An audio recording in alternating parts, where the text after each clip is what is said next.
16টা বছর 17টা বছর আমাদের কথা বলতে দেন নাই, এখন অন্তত 16টা মাস আপনারা চুপ থাকেন। ঠিক না বেঠে?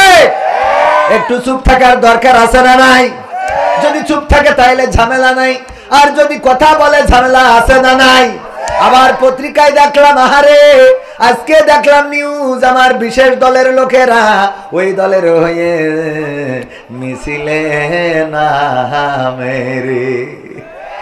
ও আল্লাহ, জাত গেল বলো এ কোন আজব কারখানা, জাত গেল বলো। সত্য কাজে কেউ নয় রাজি, ওরে সত্য কাজে কেউ নয় রাজি, সবই দেখি তা না না না, জাত গেল বলো। ঠিক না বেটে? এখন ছাত্র আন্দোলন, বৈষম্য বিরোধী আন্দোলন, জুলাইয়ের বিপ্লবটাকে অনেকেই তথাকথিত বলে থাকে। যারা তথাকথিত বলে 16টা বছর তাদেরকে কোন রাজপথে দেখা যায় নাই, বলেন ঠিক কিনা? 16টা বছর তারা সাঁতার টেনে দিয়ে চেয়ার নিয়ে বসে থাকতো আর জিকির করতো সুবহানাল্লাহ সুবহানাল্লাহ, কথা কয় না। এখন আবার কথা বলে তথাকথিত ছাত্র আন্দোলন যদিও ভুল স্বীকার করে ক্ষমা চেয়েছে, কিন্তু এমন ভুল হবে কেন? কথা কয় না। এমন ভুল হবে কেন?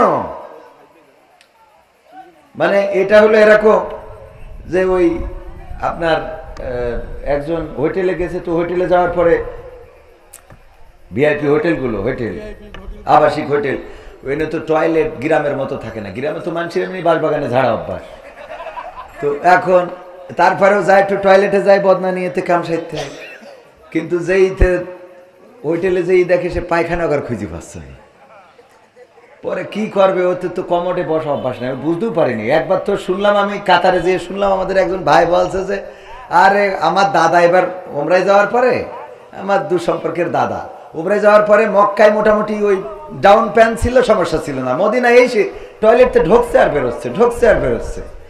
আমি বলছি দাদা কি হয়েছে? কয় সে টয়লেট খুঁজে পাচ্ছিল। তো আমি বললাম যেটাই ঢুকছেন ওইটাই তো, কয় এইখানে সে কাম সারবো সেটা কো। তো ওই যে ঢাকনা খুলে দেখাই দেওয়া হলো, এই তো আছে এনে মানে কেমনে কি করবো। তো আমাদের একজন ভাই বলছে আপনার দাদা হয়তো, আপনি চলে আসেন, আমি শিখাই দিচ্ছি। পরে শিখাই দিয়েছে, আবার খানিক পর বেরোয় গেছে। তো বলছে দাদা কি হইলো, কাম সারেননি? তো বলছে কাম যে সারবো তা সোজ পক্ষী করে সেইটাই তো বুঝতে পারলাম না, বোঝেননি?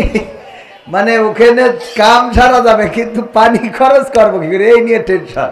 তো যাই হোক, একজন বলছে যে এইটা আমি যখন কাতারে যেয়ে বললাম, বলছে আপনার দাদার তো এই ঘটেছে। আমার একজন আসিল, সে তো আর এক ঘটনা ঘটাইছে। ও করিস কি, চিড়ে ভিজাবে তা জায়গা খুঁজে না পেয়ে ওখানে যে পানি জমি রয়েছে ওর মধ্যে চিড়ে ভিজে এসে বলছে চিনিতে গুলাইতে আসি, সহ্য না করে পারা যায়। তো যাই হোক, এখন ওই হোটেলে লাইন না পেয়ে পায়খানা করিছে মোজার মধ্যে করে, মোজাটা ঘিরে দিয়ে ওই যে ফ্যান, এক্সস্ট ফ্যান আছে, ওই ফাঁক দিয়ে চেলি দিতে গেছে, ওখানে না বেঁধে ওই যে সিলিং ফ্যানে বেঁধে গেছে, বাদলি ওইটাই ঘুরে পুরো সারা ওয়াল ওই পায়খানার সেই গু লেগে গেছে। তো হোটেল কর্তৃপক্ষ এসে যখন ধরিয়েছে বলছে ভাই আমার ভুল হয়েছে, মাফ করে দেন। বলছে তোর মাফ করে দেবো, কোনো অসুবিধা নেই, কিন্তু আমার দুঃখ হইলো তুই এই সারা দেলে হাগলি কি করে সেইটা কর।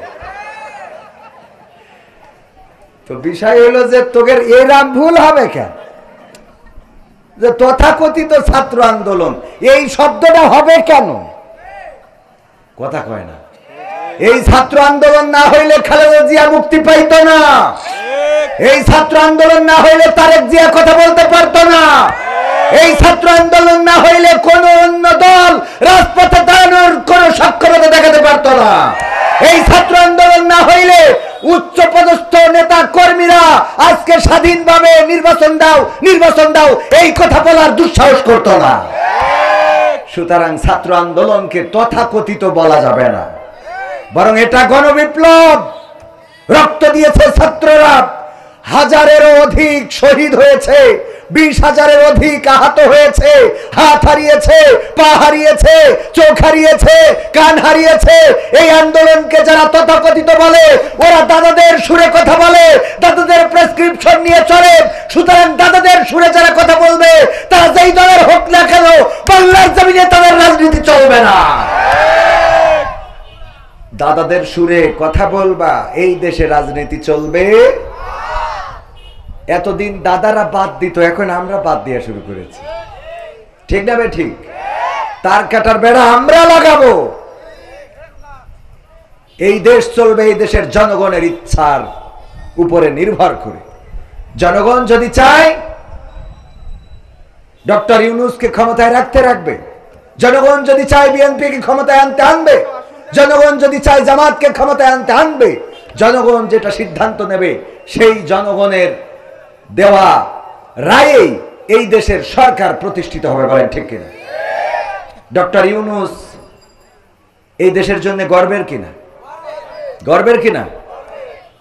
আমার তো মনে হয় এমন একটা দিন আসতে যাচ্ছে, আগে আমরা সরকার পতনের আন্দোলন করতাম, আর এখন যে আন্দোলন হবে সেটা বর্তমান সরকার রক্ষার আন্দোলন হবে। কারণ এই সরকার আসার পরে যদি আজকে ডক্টর ইউনূস না থাকতেন, তাহলে দাদারা এবং র মিলে এই বাংলাদেশকে এতক্ষণ বুবুকে নিয়ে গিয়েছেন, বুবুকে যথা জায়গায় বসিয়ে দিয়ে যেতেন, ঠিক না? ঠিক। ডক্টর ইউনূস ছোট মাঠের খেলোয়াড় নন, তিনি বড় মাঠের খেলোয়াড়। এই জন্য কিছু করা যাচ্ছে না। নির্বাচন হতেই হবে, নির্বাচন হবে, নির্বাচন আসবে, টেনশন করার কিছু নাই। বক্তব্য হলো ধৈর্য ধারণ করতে হবে। যদি আওয়ামী সরকার এই ছাত্র আন্দোলন না হইতো, তাইলে এখন আওয়ামী সরকার ক্ষমতায় থাকতো 2028 সাল পর্যন্ত, ঠিক না? ঠিক। তো 2028 সাল তো না, 26 সালে নির্বাচন দেবে। এতটুকু ধৈর্য সহজ হচ্ছে না। এত কানতে আসে, কথা কয় না। হ্যাঁ, বিয়ে তো দেবো, ধানটা উঠুক, ধানটা উঠুক, তাই না? ধানটা গুছাই তো দেবা না, ধান গুছানো না, আব্বা এখনই দিতে হবে। আল্লাহ হেদায়েত নসিব করে, বলেন আমিন। ক্ষমতায় কেউ স্থায়ী হয় না, হোক না সে হাসিনা কি বারে না, সে আরটা চিরকাল থাকে না। ক্ষমতায় কেউ স্থায়ী হয় না, মুজিবুর বেশি দিন থাকেনি, জিয়াউর কেউ তো রাখেনি। মুজিবুর বেশি দিন থাকেনি, জিয়াউর কেউ তো রাখেনি। এরশাদ চলে গেছে পৃথিবী ছেড়ে, এরশাদ চলে গেছে পৃথিবী ছেড়ে, কেউ আজ তার কথা কয় না। বলে ক্ষমতায় কেউ স্থায়ী হয় না, হাসিনা ক্ষমতা ধরে রাখতে আয়না ঘর বানিয়েছিল, জনগণের রোশন হলে সোনাই নদীর পারে গেল। হাসিনা ক্ষমতা ধরে রাখতে আয়না ঘর বানিয়েছিল, জনগণের রোশন হলে দাদার দেশে পালিয়ে গেল। ডিবি হারুনের পাশে আর, ডিবি হারুনের পাশে আর পরিমণিদের দেখা যায় না, ঠিক না? এখন কি আর তাদের দেখা যায় না? যায় না। কিন্তু এখন আবার নতুন প্রেতাত্মা তৈরি হয়েছে। ডক্টর ইউনূসের কাছে নারীবাদীরা গিয়েছে, যে বলেছে যৌনকর্মী যারা, তাদেরকে শ্রমিকের অধিকার দিতে হবে। বলেন নাউজুবিল্লাহ। ওরা আবার বলেছে ধর্মীয় অনুশাসন মেনে চলার কারণে, ধর্মের নিয়ম নীতির কারণে আমরা আশঙ্কা করি যে নারীদের অধিকার নষ্ট হবে, নারীদের অধিকার ক্ষুণ্ণ হবে। অথচ ইসলাম এসেছে নারীদের অধিকার দেওয়ার জন্য। বলেন ঠিক কিনা? ডক্টর ইউনূসের কাছে যেই নারীবাদীরা গিয়েছে, পতিতাদের শ্রমিক হিসেবে স্বীকৃতি চেয়েছে, ওরা নারীদের পক্ষের লোক না বিপক্ষের লোক? কোন মা কি চায় তার সন্তান পতিতাবৃত্তি করুক? কোন ভাই কি চায় তার বোন পতিতাবৃত্তি করুক? কোন স্বামী কি চায় তার স্ত্রী পতিতাবৃত্তি করুক?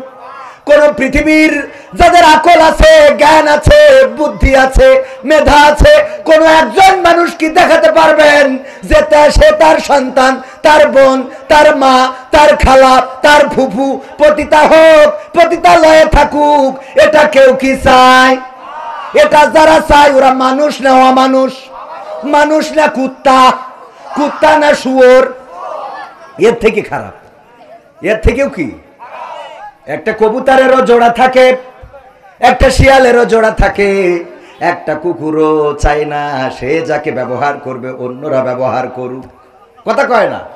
চায় যেই নারীরা চাচ্ছে নারীরা যাবে পণ্য হিসাবে, ইসলাম দিল সম্মান, নারীরা কেমন করে থাকবে, নারীরা কি কাপড় পরবে, নারীদের কি খাওয়াতে হবে, নারীদের সাথে কেমন আচরণ করতে হবে। আল্লাহর নবী সাল্লাল্লাহু আলাইহি সাল্লাম এই দুনিয়ায় যখন এলেন নারীদের কোনো সম্মান ছিল না, ইজ্জত ছিল না। কন্যা সন্তান জন্মগ্রহণ করলে পা ধরে আছাড় দিয়ে মেরে ফেলা হতো, কন্যা সন্তান জন্মগ্রহণ করলে গলা টিপে ধরতো, কন্যা সন্তান জন্মগ্রহণ করলে জীবন্ত কবর দিত। সেই সময় বিশ্ব নবী সাল্লাল্লাহু আলাইহি সাল্লাম আসলেন আর নারীদের সম্মান দিলেন, এতটাই সম্মান দিলেন। আল্লাহর নবী বললেন, ওগো পুরুষেরা শুনে নাও, তোমাদের মায়ের পায়ের নিচে তোমাদের জান্নাত।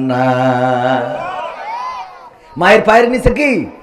শুধু এটাই শেষ করেন নাই, বিশ্ব নবী সাল্লাল্লাহু আলাইহি সাল্লাম বললেন, ওগো পৃথিবীবাসী শুনে নাও, যদি কারো দুইটা কন্যা সন্তান আল্লাহ দান করেন আর সেই দুইটা কন্যা সন্তান যদি নেকভাবে গড়ে তোলে, নেকভাবে গড়ে তুলে সৎ পাত্রস্থ করে, ভালো জায়গায় উত্তম জায়গায় বিবাহের ব্যবস্থা করে, ওই দুই কন্যা সন্তানের পিতা আর আমি নবী সাল্লাল্লাহু আলাইহি সাল্লাম আঙুল দুইটা একসাথে করে দেখিয়েছেন, এইভাবে একত্রে জান্নাতে বসবাস করব। সুবহানাল্লাহ বলা যাবে না? ইসলাম এতটাই সম্মান দিলেন নারীদেরকে। দাহিয়াতুল কালবির ঘটনা আপনারা জানেন। দাহিয়াতুল কালবি রাদিয়াল্লাহু তাআলা আনহু এসে কান্না করছেন। আল্লাহ রাসূল সাল্লাল্লাহু আলাইহি সাল্লাম বললেন, দাহিয়াতুল কালবি কাঁদো কেন?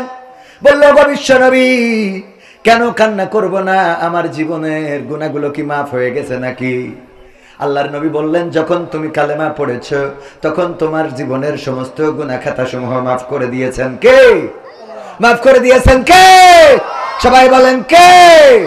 আল্লাহ রাব্বুল আলামিন জীবনের গুনাহগুলো মাফ করে দিয়েছেন।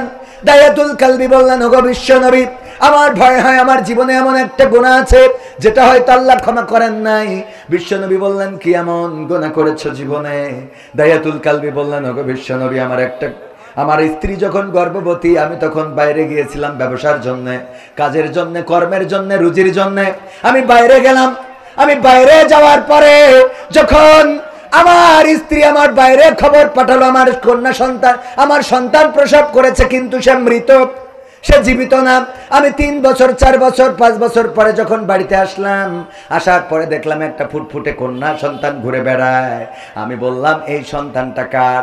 আমার স্ত্রী বলল, দাহিয়াতুল কালবি, এটা তোমার সন্তান। কি করে আমার সন্তান হয়? আমার সন্তান তো গর্ভে থাকাকালীন তুমি বলেছিলে মৃত সন্তান প্রসব করেছো। স্ত্রী বলল, ওগো স্বামী, আমি জানি তুমি কন্যা সন্তান হলে আমাকে মেরে ফেলার নির্দেশ দিবা, এত সুন্দর একটা বাচ্চারে কেমনে মারবো? দেখো কত সুন্দরী আমি নাম রেখেছি, জামিলা সুন্দরী। এই সুন্দরীরে তুমি এখন মারতে পারবা না। আমার ধারণা হলো ক্যামেরা লাগানো যাবে না। আমার অজনীতি হলে আমার অজের আগে শুরুতে আসতে হবে।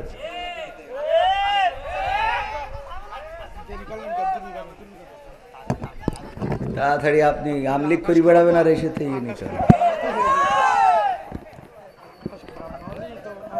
পাগল ওয়াজের মধ্যে এমনি লাইনে উঠে গেলে আবার বেলাইন হয়ে যায় না, এগুলো করতে। ছোট মানুষ এমনি একটু থাকো, অত মারতে হবে না, আবার আরো মানুষ খুলবে পরে, নেন, অসুবিধা নেই। ভাইদের কি করবো, মায়াও লাগে, রাগও হয়। আমার ইউটিউবার ভাইরা অনেকেই আছেন এখানে, যারা যে বক্তার আলোচনা নেবেন মাথায় রাখবেন উনি উঠার আগে আসবেন। এটা হলে আমি তো আর অত ভাইরাল কেউ না, আমারটা না নিলেও আপনাদের অসুবিধা না, ঠিক না? কিন্তু যার নেবেন তার যদি আমারটাই নিতে চান তাহলে আমার উঠার আগে আসতে হবে, এটুকু একটু করবেন, আল্লাহ তৌফিক দিন। বলেন আমি কিন্তু আবার 2-1 3-4 জায়গায় ভাড়া খাটে, মানে এক জায়গাতে মেরিয়া বাড়ি কেনা আসে, এইখান থেকে মেরিয়া ভাড়া রাখছে। হ্যাঁ ভাই, কালকে গেছিলেন না ভাই? কালকে সাতক্ষীরা সদরে মেরিয়া বাদ দিয়ে ভাটাই গেছে। আলহামদুলিল্লাহ বলেন আলহামদুলিল্লাহ। দাহিয়াতুল কালবি বললেন, ওগো স্ত্রী, তুমি আমার কন্যা সন্তানকে কেন বাঁচিয়ে রেখেছো? বলল, দেখো কত সুন্দরী, আমি নাম রেখেছি জামিলা।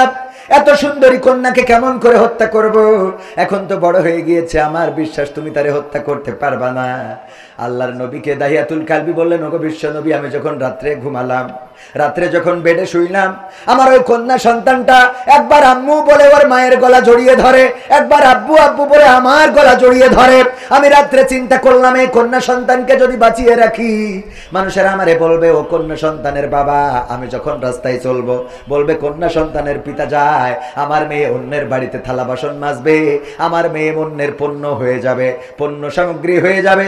এই সমাজে তো মেয়ে সন্তানের কোনো দাম নাই, আমার সন্তানের কোনো দাম থাকবে না, মান থাকবে না।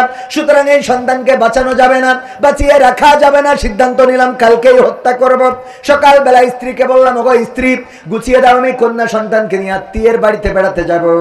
আমার সন্তানকে গুছিয়ে দিল বিশ্বাসে সরল মনে। আমি যখন আমার সন্তানকে নিয়ে যাই, মাঝে মাঝে পিছনে পড়ে যায়, সন্তান আব্বু আব্বু বলে দৌড়ে এসে আমার জড়িয়ে ধরে আর বলে, ওগো বাবা, কত দূর আত্মীয় বাড়ি, এত দূরে কেন নিয়ে যাও? আমি যখন আমার গন্তব্যে পৌঁছে গেলাম, একটি পাহাড়ের কাছে, পাহাড়ের পাদদেশে পৌঁছালাম, সেখানে আমার সাথে নিয়ে যাওয়া অস্ত্র দিয়ে আমি গর্ত খনন করা শুরু করে দিলাম। আমি একটা গর্ত খনন করি, আমার দাড়িতে ধুলাবালি লেগে যায়। আমার কন্যা সন্তান দূরে খেলা অবস্থায় ফিরে আসে আর আমার কোলে বসে দাড়ির ধুলাটা ঝেড়ে দেয় আর বলে, বাবা এত কষ্ট কেন করো? এত কষ্ট করার তো দরকার নাই। দাড়ির ধুলাগুলো ঝেড়ে দেয় আর আমারে কষ্ট করতে নিষেধ করে। আমি সন্তানকে বললাম, মা দূরে যাও, খেলা করো, তোমারে ডাকবো আমার কাজ শেষ হয়ে গেলে। গর্ত খনন করা হয়ে গেল, আমি আমার কন্যাকে ডাকলাম, কন্যা এদিকে আসো, জামিলা আমার কাছে আসো। জামিলা আমার কাছে আসলো, আমি তার হাতে পায়ে আমার সাথে নিয়ে যাওয়া রশি দিয়ে বাঁধলাম।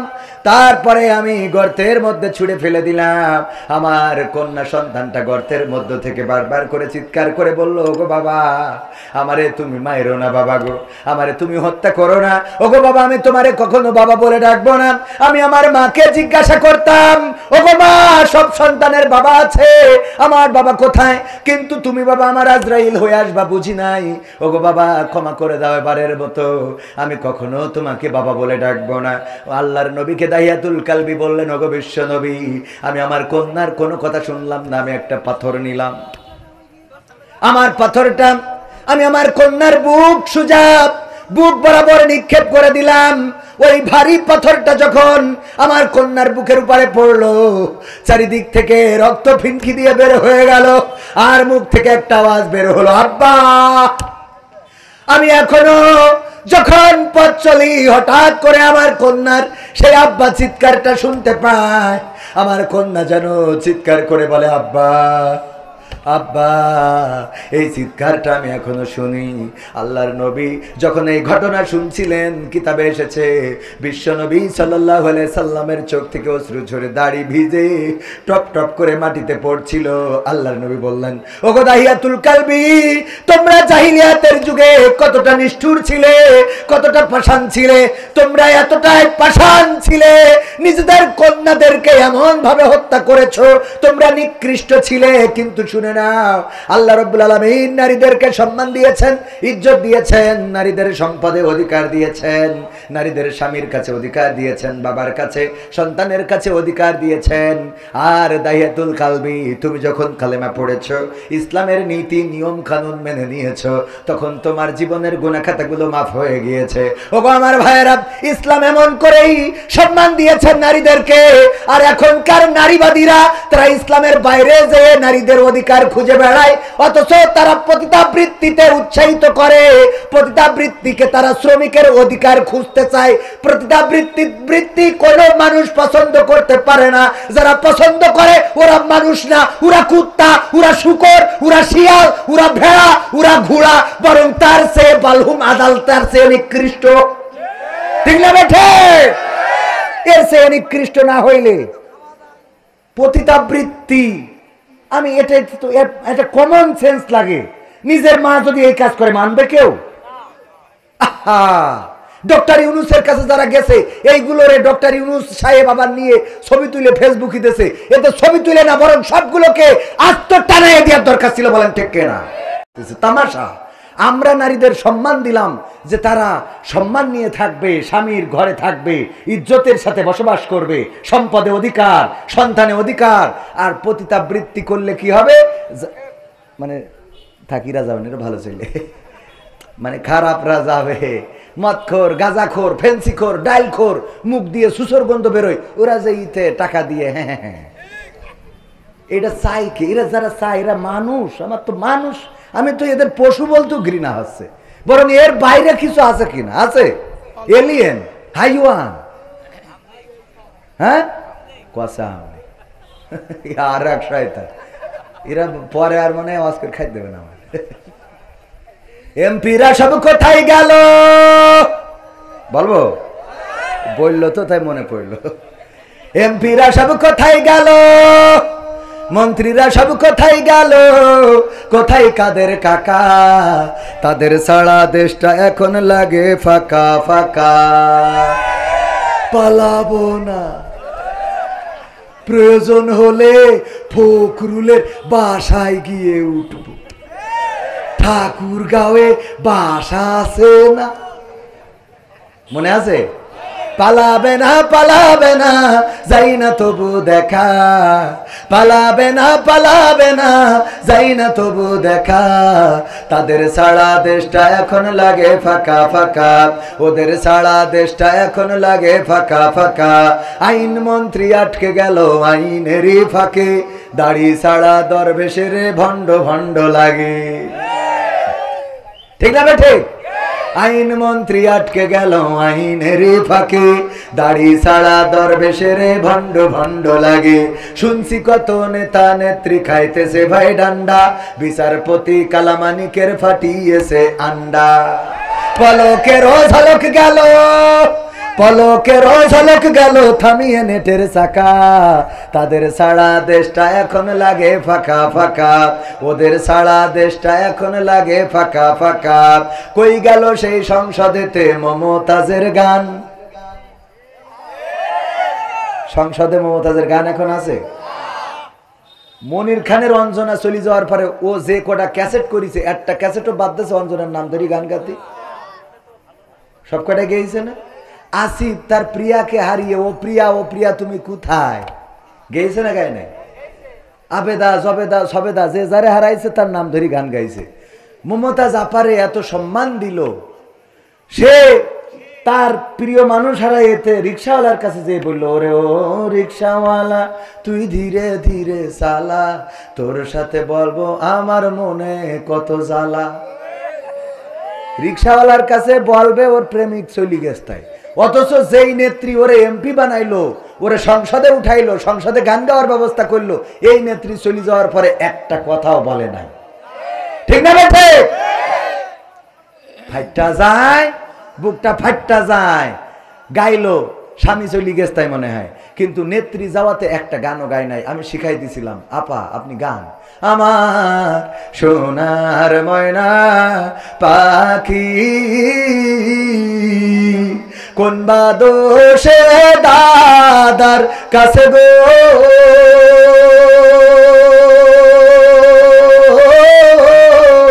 আমরা দেশে কেমনে থাকি রে আমার কলজের ময়না পাখি। গাওয়ার দরকার ছিল না, ছিল না, তবে গাচ্ছে না তা না, হয়তো গান গায় কিন্তু সেই গানটা এমন। এখন হয়েছে দেখেন সব আদালতে তুলতেছে, কেউ ভেন্সি কাটে। শাহজাহান বলে আমাদেরও সময় আসবে, সময় তো তোমাদের ছিল, আবার নতুন করে কি আসবে? কথা কয় না? সময় তো তোমাদের ছিল, তোমরা সময়টাকে নিয়ে এতটাই অহংকার, এতটাই অধ্যত্ত দেখিয়েছ, মানুষকে মানুষ মনে করো নাই। ইসলামী আন্দোলনের নেতা কর্মীদেরকে মামলা দিয়েই ক্ষান্ত হও নাই, তাদেরকে ধরেছো, রিমান্ডে নিয়েছো, নির্যাতন করেছো, জেলে ভরেছো, এমনকি বাংলাদেশে ইসলামী আন্দোলনের নেতৃত্ব শূন্য করার জন্য এক এক করে সব নেতা কর্মীদেরকে ফাঁসির কাস্টে ঝুলিয়েছো, ঠিক না বেঠে?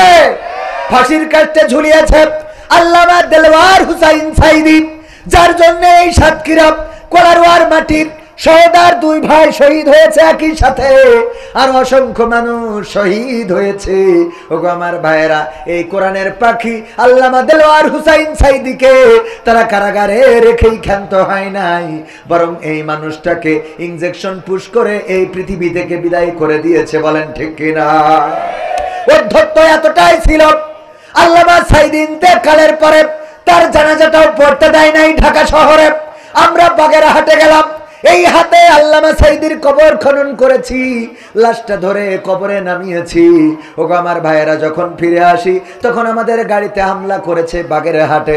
যারা হামলা করেছিলেন, খুলনায় যারা কবর দিতে দাও নাই, আল্লামা সাইদির ওসিয়ত ছিল যে তার কবরটা যেন সিদ্দিকিয়া আলিয়া মাদ্রাসায় হয়, কিন্তু সেখানে কবর দিতে দেয় নাই। ওইখানে দাঁড়ায় স্লোগান দিল, বাংলার ইহুদি দেলোয়ার হুসাইন সাইদি। বলেন নাউজুবিল্লাহ।